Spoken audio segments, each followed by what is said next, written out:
Жігіттер, ассалаумалейкум. Көрсө биздин Нурс автосалонго жігіттер Honda Odyssey келди. Чыгарган жылы 96, 2.3 объемдо, правый руль автоматта. Коробкасы жакшы дедеси, мотору да жакшы деди, бирок анча-мынча түтүн бар экен жигиттер.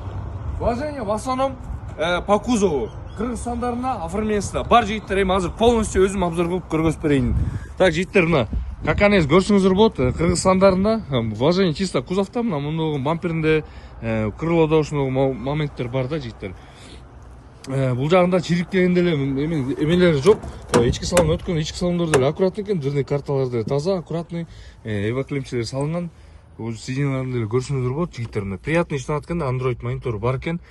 Гур, сур бүт эле жакшы иштейт деп эме эси өзү жигиттер айтып кетти да. Мына полный 3 ряд сиденьясына чейин бүт бар. Потолоктор деле таза жигиттер. Бир сыра машина азыр айланып коелу. Арт жагынан дегенде мына бизер конкретно силер көргөзүп машина на ходу жүрөт, все как положено жигиттер. Гурда үн чыгарбайт.